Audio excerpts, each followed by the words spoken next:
This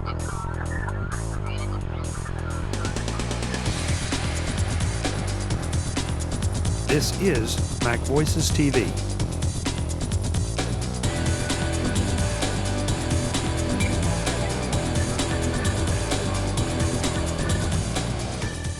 The Take Control ebook series are media sponsors of MacVoicesTV. Visit them at takecontrolbooks.com. Hi, I'd like to welcome you to the Mac Roundtable number 56, our very first live show. And I was going to try to introduce everybody, but I'm pretty sure I'd screw up and forget somebody's name. So I'm going to start off. I'm your host today, Allison Sheridan from the NosillaCast podcast, hosted at podfeed.com. Take it away, Adam. And I'm Adam Christianson from the MacCast podcast, which you'll find at maccast.com. I'm John Chambers from the 1 Minute Tip, 1minutetip.com, and Photoshop Wednesdays videocast.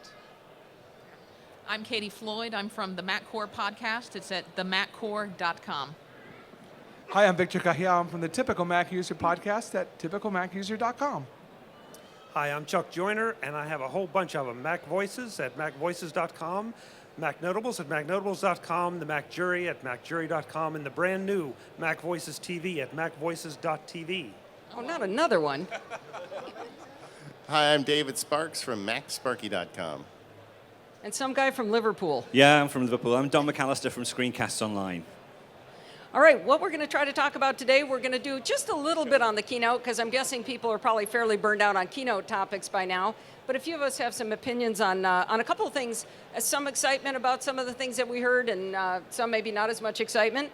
We're going to talk a little bit about why we actually come to the Macworld Expo. What is the big draw for us, and why do we think this is so much fun? And then go through maybe some hidden gems, the little things people have found around the show floor. And if we have time, we're going to open it up for audience questions. So let's see, John, you had some interesting stuff to talk about the keynote. Right, everybody's talking about the keynote, and they were here for the keynote and the excitement of the keynote. So I just flew up from Los Angeles this morning early, and I get to fly back to Los Angeles tonight.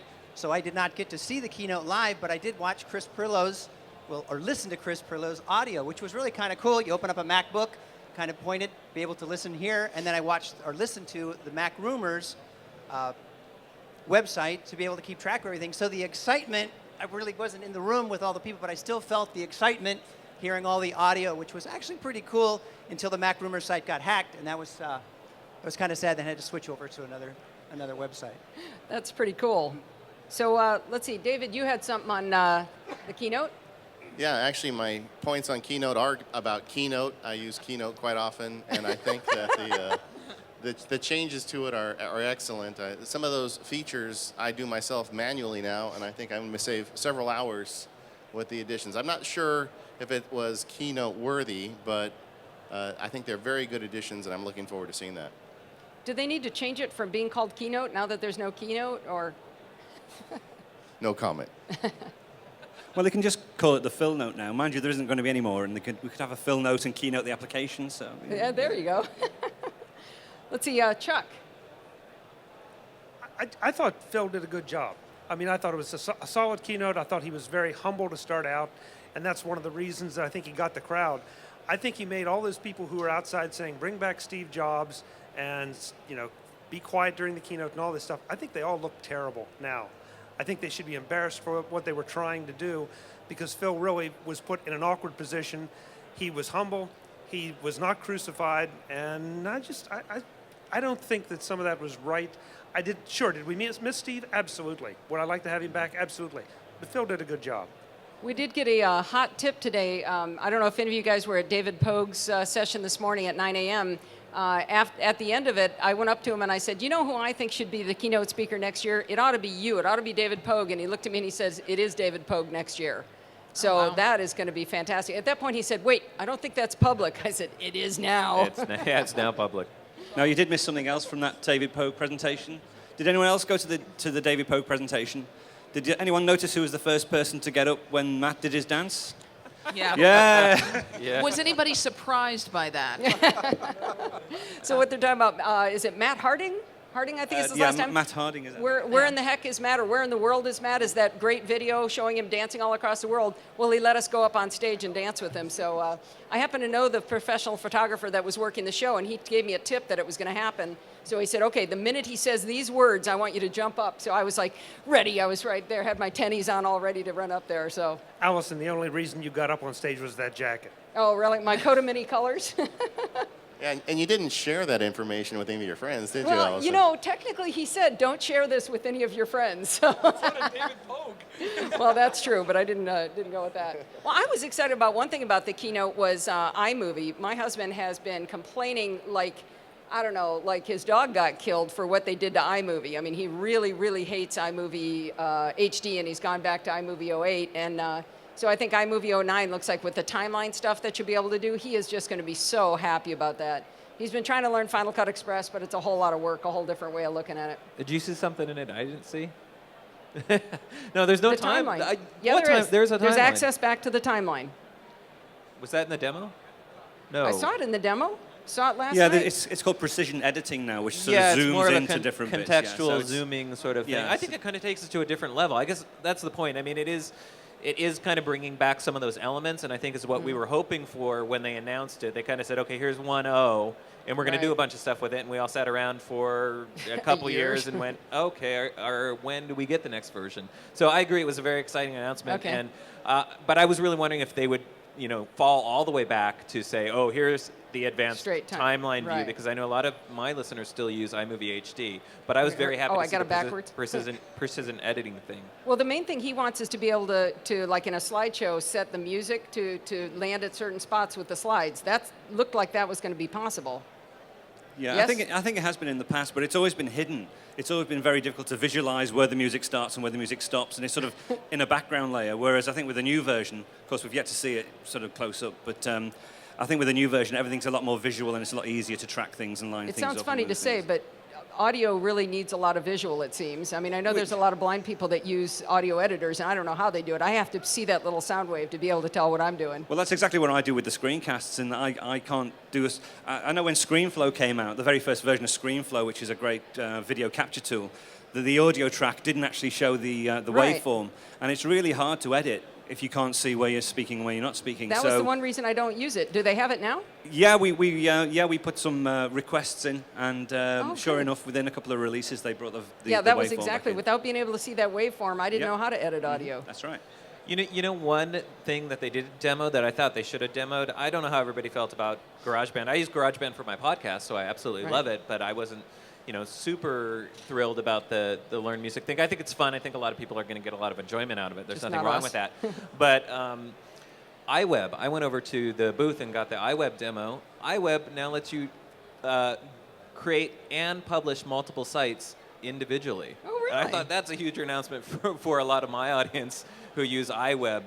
One of those annoying things is you always had to publish the whole entire whole thing thing? and sit there and Oh, wait. nice. And so there's a lot of really cool stuff in But he didn't even iWeb. talk about so it, huh? if you haven't been over by the Apple booth and got the demo, ask them to show you iWeb, because there is some, if you use iWeb, and there's some nice new stuff in there. That's actually a good segue into the next part. We wanted to talk about why do you come to the Macworld Expo. I haven't actually been in the Apple booth yet.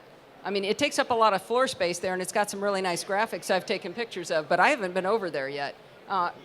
John, how important is Apple to the show? What do you come for? What kind of things get you here? Yeah, you're John, right? Oh, well, I didn't hear John. Oh. I'm sorry. It's actually hard for us to hear each other, I think. I Well, know I've you actually- forget names a lot, but I thought you had yours down. Well, I didn't really look at me. Sorry, Allison.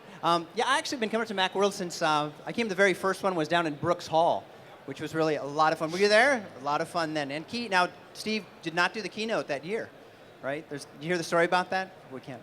There's an interesting story that goes along with that. But yeah, it's the people walking the halls and passing one another. All the small vendors with all these really great little applications. I generally avoid the Apple booth because it's generally so crowded. That's something I can do. I can go to the Apple store in 3 days and go and say, hey, show me this, and I can get a one-on-one. Well, you can in that booth as well, but there's just so many people in it, I generally avoid the Apple booth. So it's like, not against them, it's just there are just so many people. But it's just this energy and these small developers and these little nuggets that you find where you go, oh, wow, that's the coolest little thing. and it's a little tiny booth. It's 3 feet in diameter. You know, all kinds of, it's great stuff. So that's, for me, that's what it's all about. Especially if the developer's really excited. It's the heartbeat of it, yeah. Yeah, yeah. How about you, Katie? What do you mainly, come for? I come to see these people. And all You see of us? you. Oh yeah, all of you people. I actually come all the way from Florida, and it's a pretty big trip to come all the way across the coast. And you know, initially I wasn't going to come this year, and I am so glad that I did. I've just had a blast these last few days. But for me, it's all about getting back to the community. You know, especially those of us who have been with Apple, including in the dark days when we thought things were kind of over. You know, there was always the hardcore Mac fan, and there were always, you know, people that you could relate to. You know, this is the place where I go where I fit in. So. To be in the majority for once, right? Not to be that weird guy with the Mac. Yeah, to be in the majority. I'd like to see a few more women, and I think every time I come, I do. So, yay, women. Yeah, go women. Victor, what do you think? What do you come here for? I could really use the exercise, so that's pretty much the reason I come. No, I You come to for the work. Same reasons. I come to work, yeah. I mean, part of why I do this is to bring back to the people who can't be here. This is only my second year. I can bring back a chunk of stuff, and I can, through my voice and through pictures and through a little video, I can bring back a little slice of the show. And to me, that's joy. I mean, that's why I'm here. Of course, all the hangs are great and the parties, but at the bottom end of the line, I'm here to bring back some of the show to the people who listen. So, Great. Chuck. I think it's simple. I don't think there are many industries or many endeavors of any kind where there's one place to be every year that is the place to be. And every year that is San Francisco, that is Macworld Expo. There used to be shows on the East Coast and they were great, but they still weren't this show. This is the place to be if you're a Mac user. This is the place to be if you're a Mac vendor. Apple being here, sure, it's great. But I'm with the rest of these guys. I come to see all of you. I come to see the vendors. I come to see friends every year. Sometimes friends I've not met until this year. But this is the place to be. I can't imagine January without this, whether Apple's here or not. It's just not that, Apple is not that important to this event and this industry and this community. Actually, Chuck, I want to jump in the middle there. Chuck, one of the things you said about it being the place to be, I don't really understand why Apple wouldn't want to be here. I mean, Steve Jobs stole the show from CES. I mean, what are there, 85 million vendors at CES in 2,600 football fields, right? And every single person at CES last year was talking about the iPhone. So, what's that? 2 years ago, sorry. So, I mean, I don't understand how they could say that this show wasn't important to what they pulled off. I mean, the fact that it was timed on top of CES, really, I mean, they really blew CES out of the water. Everybody was talking about it. Katie, you know, we can speculate on why Apple does a lot of things. We wonder about that in a lot of cases, both pro and con. Cut and paste. I mean, that to me is sort of beyond it. You know, they've made a decision. Is it impossible that it'll be reversed? No, but it's not very likely, at least for the foreseeable future. So now let's move on with it, but let's keep this as the place to be for the industry and for the community. Doesn't matter to me that they're not here. All right. Yeah, to follow up on that, January without Macworld is like December without Christmas in my world. Anyway, the reason I come here, though, it's all about iPod cases. I need to see 10,000, and then I feel like my soul has been fulfilled. But actually, I would parrot everything I've heard here today. The small vendors, the people in Tiny Town, somebody was talking about Tiny Town earlier, that's the place to be. I go there every year, and I make so many new friends and contacts. It turns into a lot of content for Mac Sparky and the various podcasts I participate in. But the best part is it turns into friendships. And the people I meet, you know, I was having a sandwich with a guy the other day, teacher from up north, and we became friends, you know. So it's just a great place, a gathering of the tribe, and I sure hope it continues. Yeah, well, I mean, all the reasons, really. It is a working trip for me as well because, you know, I come here to meet lots of people and to see some of the vendors. But one thing that I do, which I get a buzz out of as well, is, I mean, with the show, I get a lot of followers, you know, not just from the US, but all over the world and back in the UK. And in some way, I like to take lots of, like yesterday, I queued up to get into the keynote, and I was twittering away, and I was taking photos of the line, you know, as we were going through. And it's amazing the feedback I get from people who say, well, we can't make it all that way to Macworld. but really that they really get a buzz out of seeing all the tweets and things that I send across. So in some respects, I like to share the experience of coming to Macworld with other people, people who follow me on Twitter and people who follow my blog as well. So I think it might sound a bit weird, but I quite get a buzz out of doing that. I think as well, we were so. even following what you ate last night, weren't we? Yeah. Adam's chomping at the bit because I skipped him. I'm not chomping at the bit, but everything everybody said I agree with. But one of the big things, and I think it's important, and we forget about because we live in a digital age with things like Skype and things like that, is this: we're here and we're all together face to face, and this happens very rarely. Once in a while, yeah, and so it's that FaceTime. It's to be able to go to a booth and see a product from a developer, and you're actually talking to the developer or the owner of the company, especially in this community, in the Mac community. A lot of these guys are just doing this, a few people in a company, and they're working the booth, and they're the ones, and you can give direct feedback. It's passing someone in the hall, and they're saying, oh, did you see this iPhone app? And they pull their iPhone out. Or, hey, I saw this really cool thing, or I have this great program. And it's a lot of what, I started out of the user group community, and that's kind of, struggled, and Katie and I, we've talked about this before. If you're not going to your local user group, then you're missing out on this kind of experience, this face-to-face, pulling out laptops over a table and showing each other, hey, did you know how to do this? Hey, did you know how to do that? And I get a lot of that when I'm here, too. So in addition to all that other stuff, it's the FaceTime that's be able to interact with someone right there, right then, and get, sort of immediate questions answered. And I do notice some tricks. people, a lot of times, some of us will bring problems here. I know Katie's having a weirdness with her VMware. Or no, I'm sorry, it's not Katie. My friend Pat has had a problem with her VMware, and she was able to go up to the developers and go, okay, is this acting right? What should I do about this? Should this work this way? Last year, the best thing I got out of the show was I have a Buffalo, I forget what they call it, sort of like a backwards wireless access point. So it catches the wireless and gives you a 4-port router.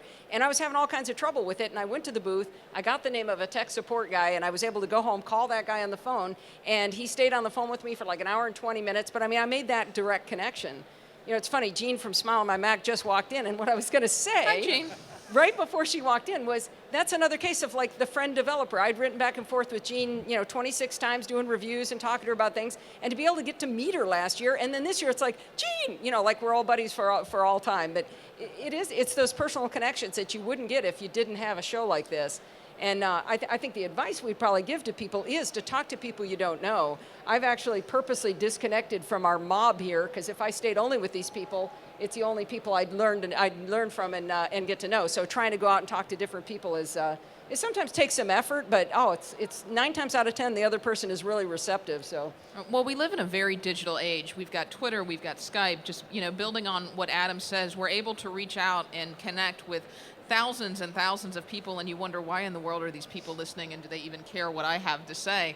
But to some degree, that also tends to isolate us. And it's very easy to stay in your house and to podcast and to take photos and to share them on Facebook, but to actually get out and talk to a live person. Let's face it, we're geeks. We're probably not the most social people in the world. Victor excluded, of course, from that. But just the simple thing, like somebody you're standing next to at one of these events, you start up a conversation with them, and you realize that you've got some kind of connection to them, and they could become a bud. And some of my best friends I see once a year.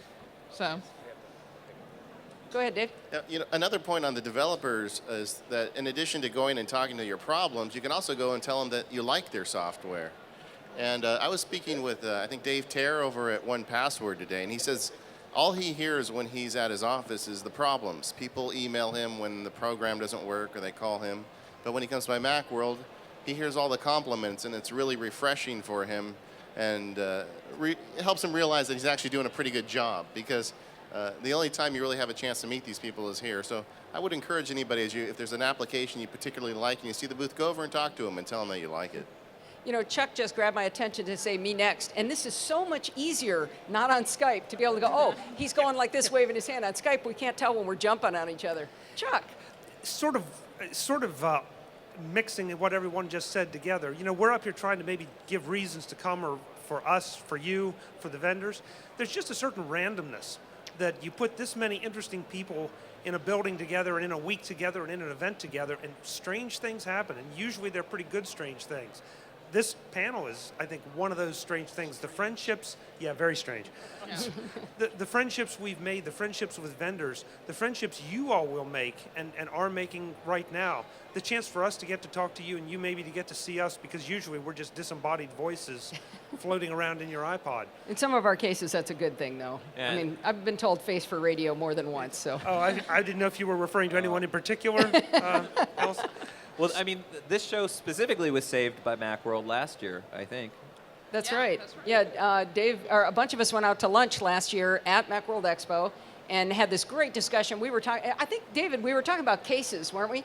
Talking about iPhone cases, and we got off into these all interesting discussions, and Dave and I are in the airport on the way back, and he says, we should have recorded that. That would have been great. And that was the genesis of the idea to revitalize the Mac Roundtable and add 75 more people and still only be able to get 4 every time we manage to schedule a show. Yes, I was just going to jump in with that as well. There's about 15 podcasters on the Mac Roundtable, Right. As part of the crew. And we've sort of split it into weekend crew and weekday crew. But even with that number of people, it's incredibly difficult to actually synchronize all our sort of diaries so we can all get together and have a chat. So this is probably the biggest crew that we've had for a long, in fact, probably ever. Well, Right. And the time zone issue too. Yeah, well, that's I just stay up late. That's okay. That's the insider podcasting tip from this, is that if you're thinking about starting a podcast with a bunch of people and they're geographically dispersed, be ready for a lot of difficulties in coordinating. That actually ends up being more difficult than a lot of the technical things that you might think might be difficult. Oh, right, yeah, definitely. Hey, we should give a shout out to those who could not make it here. Jonathan is having a baby, I think, or maybe he's helping somebody have a baby, his wife, I believe. And His Tim, wife is having Tim a baby. Verporten prefers to be cold, so he's still sitting up in, where's he live, Wisconsin? Freezing to death. I know he wouldn't want to come here where it was warm. And Bart Bouchatz is out in Ireland. That was just a little bit too far for him to travel. Who else did I miss? He couldn't have come in your luggage, Don?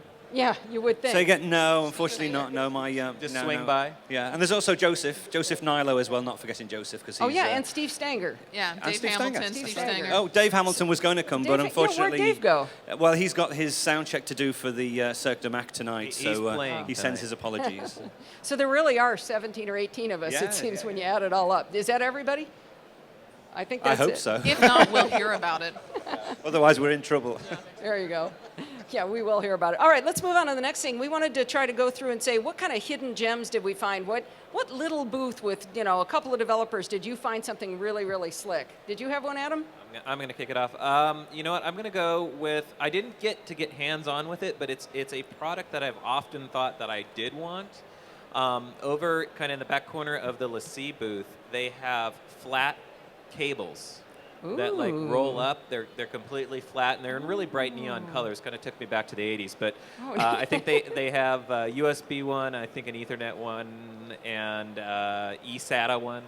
Oh, Maybe nice. a FireWire 800 one, but yeah, they're totally flat. And they kind of roll up. They almost look like a roll of tape or something like that. That sounds cool. I want to see Yeah. that. And then right next to that, a real cool little thing too is they have USB flash drives, a 4 gig and an 8 gig, that look like coins, like really large coins, kind of like Euro coins actually, because I guess they were designed by somebody out of the UK.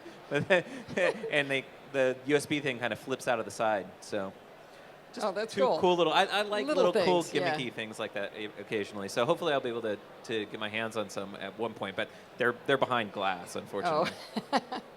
All right. I was really interested. I live a digital life, so everything is in a digital format, but I still have tons and tons of receipts. So have you seen the neat receipt scanner? Very cool. Talked to them quite a bit. It's got a ton of functionality. It's not just the device, but it's a lot of software. There's a big software package that comes along with it. So that's what I'm really interested in getting, is some receipt scanners. Yeah, I'm all into going paperless, and I was going to go with the neat receipts, but John beat me to Well, it. there is a whole Mac Roundtable episode That's right there. on that topic. So if you guys missed that one, go back and catch it. Yeah, I'm really cautiously optimistic, I should say, about Slingbox. I don't know if anybody here has Slingbox, but they seem to be making a conscious effort to try to be more Mac friendly, and they actually demoed at their booth. They've got a little booth over at the other hall, and I think they might actually have one in this hall too. but I saw it over there where, Sling is that thing that you can hook up to whatever you have connected to your TV, your cable box, your TiVo, your whatnot, and then get that content wherever you happen to be on your computer or on your iPhone or whatnot. So the idea is if I could be sitting here in the hotel watching whatever was saved on my TiVo, back at my place in Florida. And they're working on more Mac functionality, but they actually came out with an iPhone client that still has to go through App Store approval with Apple. So who knows whether that will happen or things will get stalled out. But I'm really excited about Sling, and the Sling catcher that they have that will send stuff from your computer to your TV is supposed to be working on a Mac client for that. So, but we've been hearing some of this for a while, so I remain cautiously optimistic. I want to jump in on two things on that. On the Sling Catcher, I met the CEO at when I was at All Things Digital, and the guy showed me this Sling Catcher thing. Really is cool. If they ever come out with a Mac app, he promised it in May. But what she was saying was, you're sitting in your living room and you've got a cool YouTube video comes up on your Mac, and you're trying to share it with the family, show it to everybody. You just drag it onto the Sling Catcher application, and it shows up on your TV. And I thought that sounded really cool because I don't travel a lot. And when I'm away, someone else is watching the TV, so the Slingbox never did anything for me. So Cool. The one that I like is by a company called Matthias, I think it is, and they're over at the Dr. Bott's booths over there. Is it Matthias?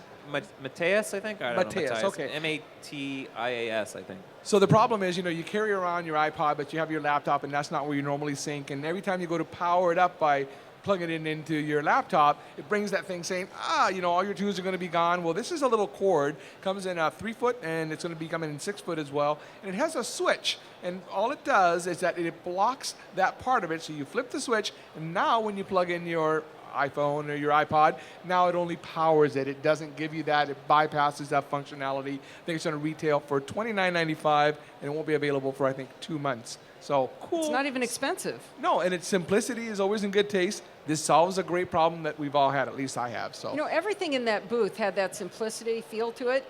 I noticed they've got little things for like setting your iPod up to watch on the plane, and it's just 2 pieces of plastic that fold together, and it just slips. I don't know. Everything felt very simple and sleek in that booth.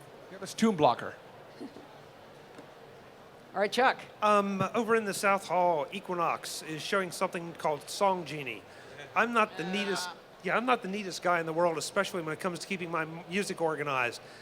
There are products out there that will do some of these things, but they've designed a very slick interface.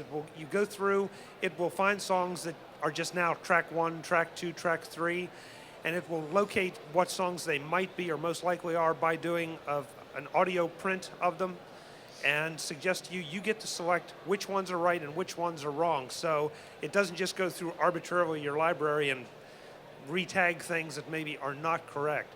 It's $30. For $30, it's going to save me a whole lot of time cleaning it up.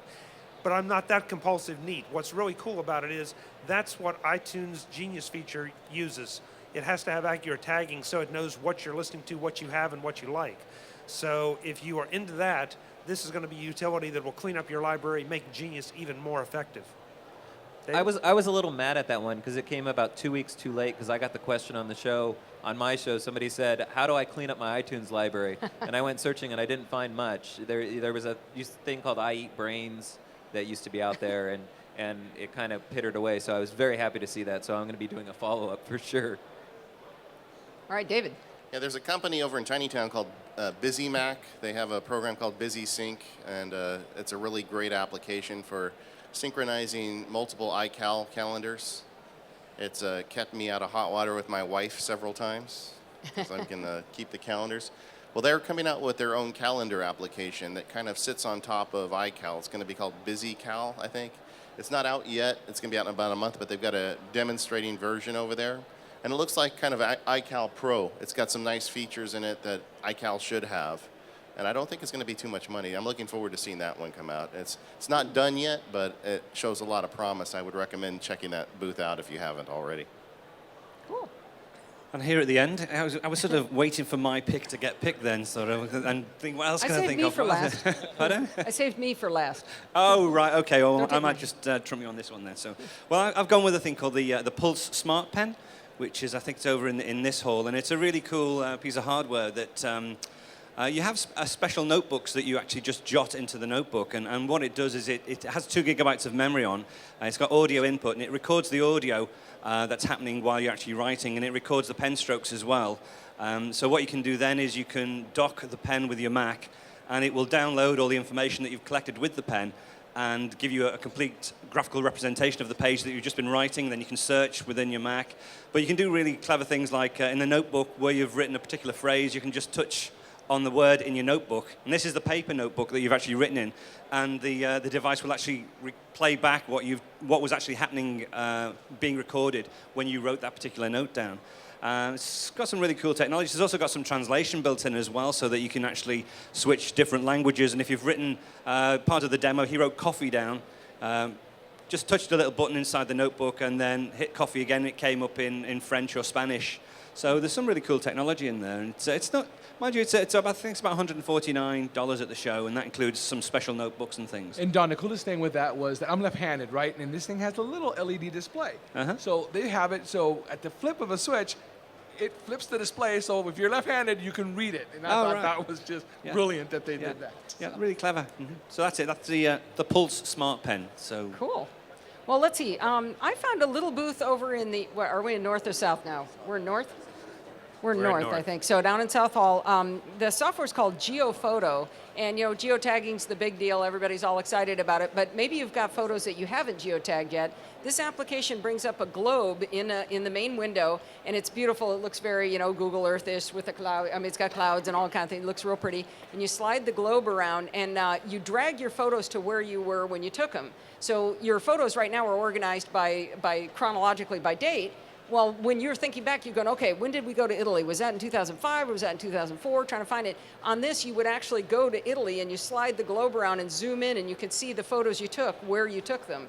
And if you have geotagged the photos already, they go in right where they're supposed to be. If you haven't, you drag them in from the Finder, or it has a media browser that works with Aperture, Lightroom, and iPhoto, and you can drag them straight from there. You put it vaguely, like let's say you're in Italy, but then down in the bottom left, it brings up Google Maps, and you can get right exactly to the Eiffel Tower. Wait, Eiffel Tower wouldn't be in Italy, right? Pisa, Leaning Tower, Pisa. So anyway, it was a really neat little interface. It doesn't solve world peace or anything like that. It's a cute little thing.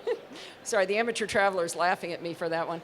But anyway, the thing's only $20. It's called GeoPhoto, and it's from OVO, I think it was OVO Labs, OVO. I thought it was cool. Let's see. The next thing we were going to do audience questions. So if you've got anything compelling you want to ask, mostly we want you to come up to the mic and say how much you love our shows. That would be good. While you guys are getting ideas together to come up here, though, we had a couple of announcements we want to make. Adam, I want you to tell them about the Birds of a Feather. Yeah. Later this evening, 6:30 to 7:30, here in the North Hall, room 133. We're doing a podcaster Birds of a Feather meetup. So if you have any passing interest in podcasting, you're going to have a group of, I think most of these people here, but a bunch of other podcasters all in a room. It's going to be very informal. And we're going to do a Q&A. What do you want to know about podcasting? What do you want to learn? Do you want to know equipment? Do you want to know? And you can tap the minds of the people who have been doing it for years and years and years. So some of us, at least. I think we all varied, but most of us have been doing it for a couple of years. But you have a knowledge resource, and we'd love to have you come out and ask questions, hang out, and meet the podcasters. Great. And Chuck, we're going to talk about the town hall, right? Yeah. I'm not sure how many of you know about this, but remember what I said about this being the place to be? Well, if we want to keep it the place to be, we're going to have to help IDG and Macworld Expo do it. Right after this session at 5 o'clock in room 102, which is in the other hall, Paul Kent, the chairman of Macworld Expo, is having an open town hall to talk about the future of Expo. He's looking for input, he's looking for feedback, what Expo means to you, what you would like to see evolve. If Apple's not going to be here, IDG and Paul and his crew still want to deliver what you want to see. So please join me. I'm sure some other members of the Mac Roundtable, that's where we're going right afterwards to participate in that, to go over and just listen to what Paul and his team have to say, to provide any feedback we can. But let's face it, folks, Apple hasn't asked for a lot of feedback. IDG is asking for it. Let's go give it to them and give it to them in a positive, constructive fashion so we're all back here next year with a bigger and better than ever Macworld Expo. Great. Thank you, Thanks. Allison. Oh, All right. we have a brave one. We have a brave one. We have a question. I always listen to your shows for inside information on what's coming up in terms of Apple, Macs. You know we make that up, right? Well, I Inside hope not. information? I'm wondering if you've heard of anything that's going to be coming up at this Macworld in the future for Mac. Do you know what I'm talking about? Just things that might be coming up, things that might be on the horizon for Mac. Have you heard any scuttlebutt in terms of anything that may be coming? Coming from Apple or any vendor? No. I mean, all we the, could just all the talk things about I the wanted from scuttlebutt. Apple did not come out in the keynote, unfortunately. Anybody who listens to my show knows I'm a big fan of the Mac Mini, and I was really hoping that was going to come true. One thing that shocked me, and I mentioned this in our show, I didn't even realize it until I was recording my podcast. We did not see anything about Snow Leopard. Nothing. Yeah. And so we do know that's slated to come out in June. I mean, if they stay on schedule, but they didn't comment on it. They didn't say anything. They didn't say it's ready. It's going to be ready. They showed us nothing. Hey, So Adam, I was a don't- little disappointed about Don't that. lose faith on the Mac Mini. Did you notice it was still in the picture when they showed the product family? It was still there. Yeah. There wasn't a stake still the driven through same- its heart or Still anything. the same, 2-year-old technology, and yeah. I still love it. It's still a great machine. Don't discount it for that. But I'd like to see a rev. All right, I'm going to embarrass myself slightly. I listened to many of the podcasts for those of you whom I recognize, but I came in a little bit late, so would you please go down the line and identify everyone again and which podcasts they are so I can make sure that I listen to them all. So you can skip over the dopey ones. No, I that wouldn't sort of say thing. that, but absolutely. Actually, that's probably how we'll close it up at the end. We'll do that, and we'll put in our Twitter names, and then about a half hour later, Chuck will be done describing his podcast, right? Yeah. Are there any other questions? Allison, was that a shot back for the jacket comment? That was it right there. You add a new one every week. I mean, does anybody want to? I'd be curious if anybody wants to comment on anything. I mean, what do you guys think of some of the announcements and the products and things like that? I mean, are you excited about it? Does anybody want to Yeah, comment join the on roundtable. what do we think about the 17-inch MacBook Pro and having a sealed battery? Step up to the mic and weigh in. All right, we got one. We got a fish. I listened to many of you too. So I was impressed with Roxy's new toaster, the titanium version. It has a lot of plugins that are really worth the money just for the price that they're asking for the initial software. No, we were actually talking about Roxy. So what would you? Oh, come back. We're going to keep you up there for a while. Stay close to the mic there. So what would you use it for? I like Light Zone and the slideshow, the transitions between the slides. There's another software called Photo to Movie. Yeah. This is Photo a to lot Movie. easier to use, I believe, than Photo to Movie. Oh, really? Yeah. Okay. Yeah, I noticed as well with the they've got the Blu-ray plugin, haven't they? So you can Right. actually, I mean, most people people haven't got Blu-ray burners. That will actually work on DVD media. Yeah, yeah. Not So even if, Blu-ray media. Yeah. So if you have a DVD burner, you can use it's a special driver, I believe, Right. that you can actually burn HD content in Bluray format, If you but then have- you can do it onto just standard DVD. If anybody here hasn't looked at it, it's a big bang for the dollar for what Mm-hmm. you're getting, I believe. I have some issues. I've always had some issues with Toast, and they seem to have been worked out through the years. My big thing is I'm a huge TiVo fan. I love my TiVo. I will disconnect my cable before I will disconnect my TiVo. And I bought Toast back in the Toast 8 days, which is now 2 versions ago, specifically for the TiVo functionality. And it worked okay. And then TiVo did a software update, and it stopped working for like 4 months. And I was like, oh, well, this is great. So glad I spent $100 on this. But then in version 9, they got better. And in version 10, it looks like they've got even more features. They can now do HD content for TiVo. And you can actually take stuff that you've done on, or that you've created, or anything that you can basically get into Toast and send that out in a format that's compatible with your TiVo. And that's something that you used to be able to hack with one of my favorite programs, Visual Hub, which is now ceased development and gone open source. So hopefully that will continue. But I agree, it's a very compelling looking product. Keep my fingers crossed. Wait, I have a question. If you disconnect your cable before you disconnect your TiVo, what goes on your TiVo? It works with antennas. Oh, there you go. You know, I But want to then go back you to your can have question internet. where you were talking about what's going to be coming in the future, and I'd like to get anybody to come up to the mic and talk a little bit about the direction that Apple's taking with going, the iWork.com, this new cloud computing model that they're going to. What do you guys all think about that? I know some of my reaction was, get my mobile me working first, and then let's Exactly. talk. That's what I was going to say. And so please, anybody step up. I'd like to see if you think that this is, there's obviously a strategy of cloud computing here, and I'd love to hear some others' opinions about this. Come up, be on the show, really. If nobody wants to, I'm sure plenty of us will Oh, try. I'm sure. We love doing this stuff. We can talk all day, Yeah, so if you guys don't stop us, we will. I think, does Apple need to be getting into more cloud computing stuff, considering the issues they've had over the last So year? bad at it. And it has gotten a lot better, but I kind of felt the same way. As I was sitting there, I was like, oh, here's another cloud computing thing. But I thought it was very clever and very smart to say, we're putting it out as beta. At least they said it's beta this time, as opposed to us being, the Mobile Me, which was beta that we didn't tell you it was beta. I think Google ruined the word beta, though, because we see beta and we go, okay, I'm going to do production work on that. I mean, I was just on chat with the Mobile Me people last week, and I wrote to them and I said, okay, I'm having trouble figuring this out. I need to make a calendar invite on iCal on Mobile Me, and I can't find the button to put an alarm in for the event. And they wrote back, well, it can't do that. I'm not going to get a reminder. And I'm like, you got to be kidding me. I said, well, okay, I need to invite someone to this meeting. And they said, well, it can't do that. And I thought I've got to be wrong. It can't be that stupid still. I mean, it doesn't crash and fail as much as it used to. But, I mean, I actually, while I was in chat with them, we had to, I don't know, flush my cache or something like that, I don't know, to fix it because it wasn't syncing properly. But Wow. Yeah, mine's still not syncing properly. I mean, I was out here. I made a meeting change this morning, and it never showed up on my phone. So Well, I don't know what's going on. I might have to reset some things or what have you. I think David- It's definitely better, but it's still, you'll look down at your iPhone and all of your contacts and calendars will be gone, and you'll go, I hope those come back.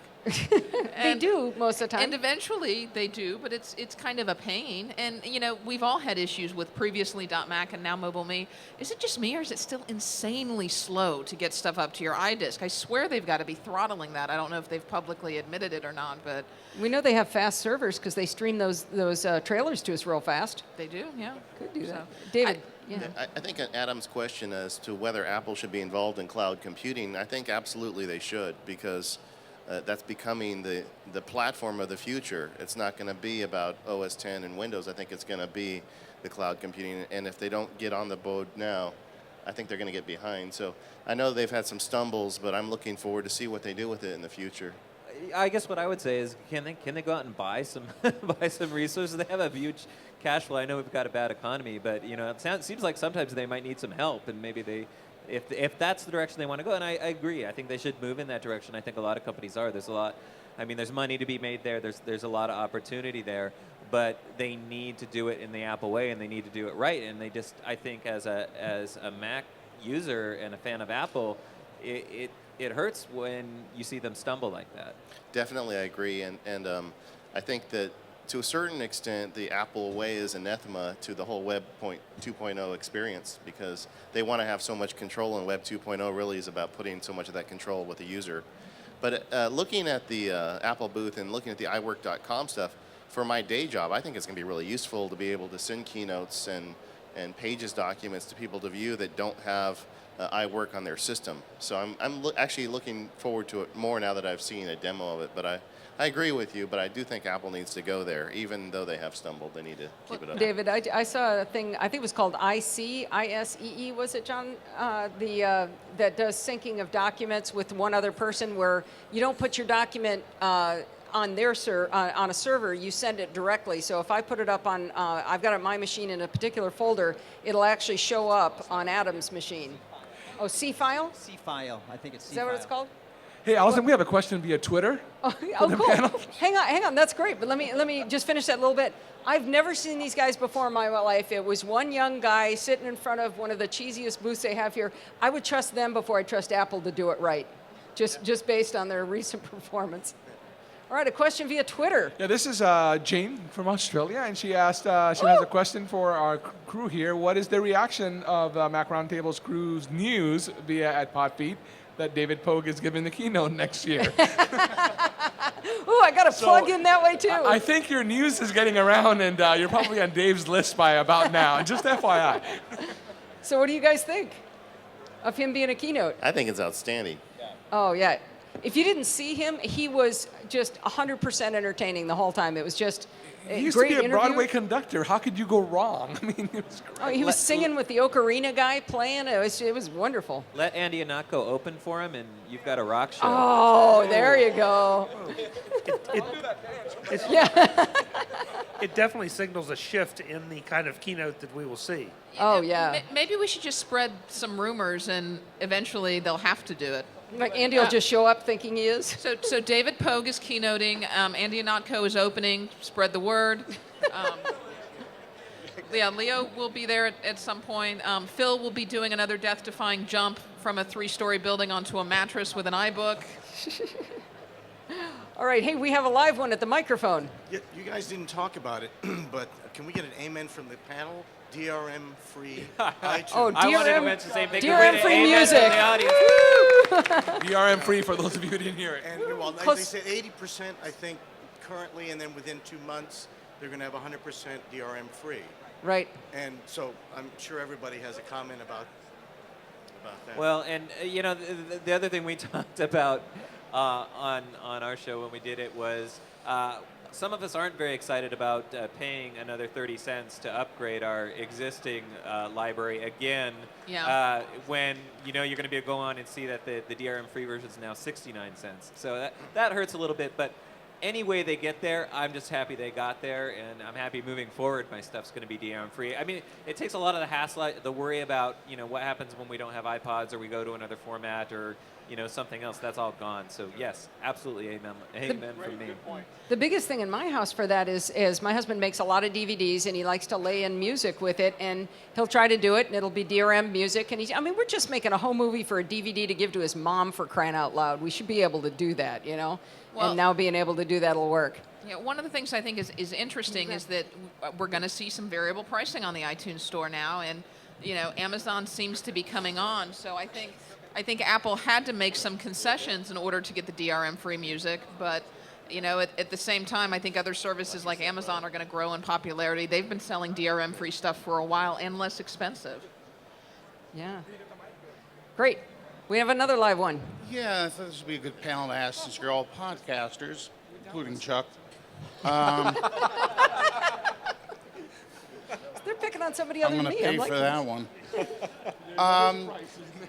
I've noticed over the last 2 years, there's been no growth in booths and companies selling production equipment for podcasts.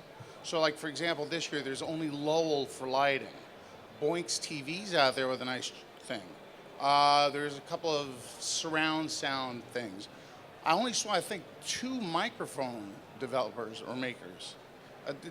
Is there a reason you can think of why there's a possibility? Since podcasting is growing so much, we're not seeing as many companies come out with their stuff. You have to go online for it. We don't make any money, so there's Well, actually, there's a lot of little microphone things, right?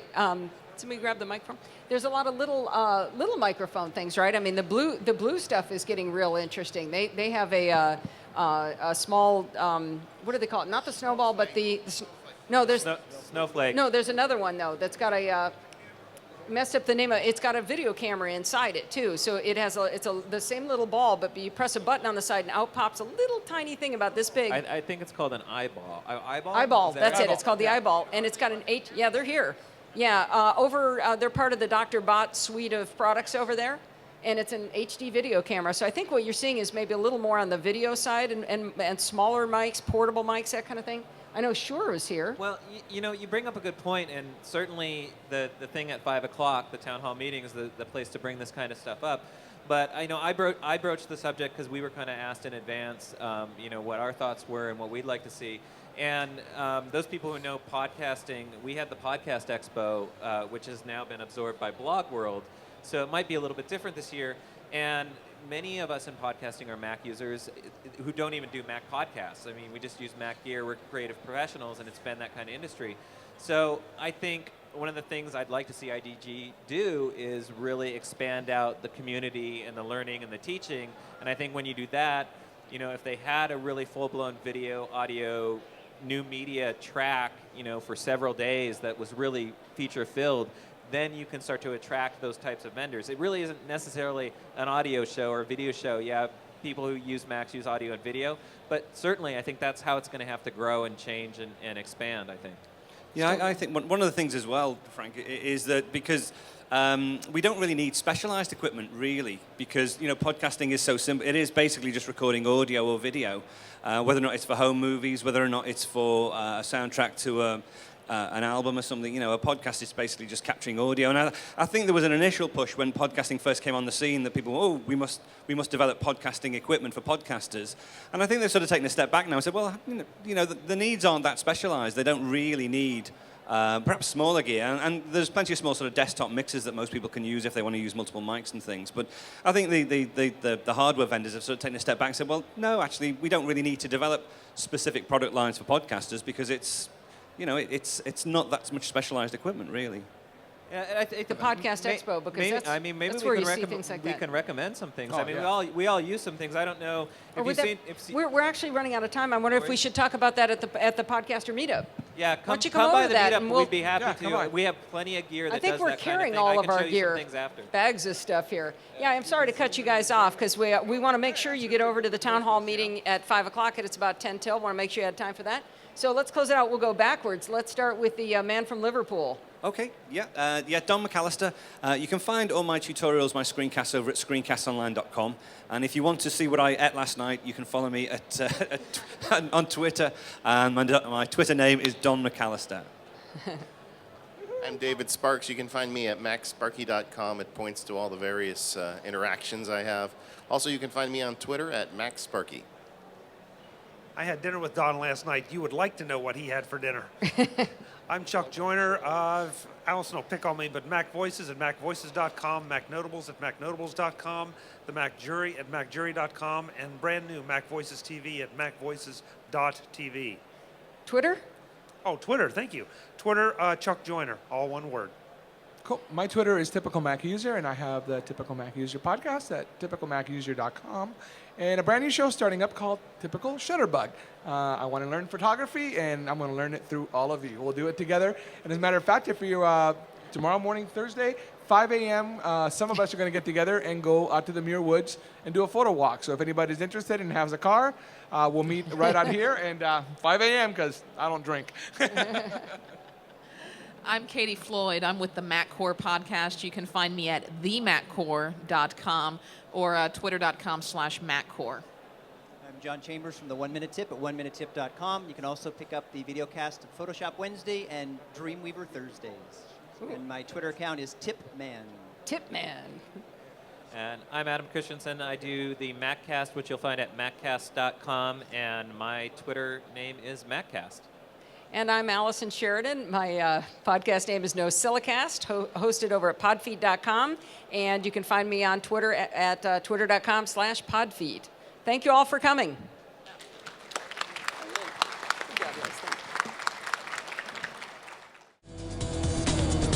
The Take Control ebook series are media sponsors of MacVoicesTV. Visit them at takecontrolbooks.com.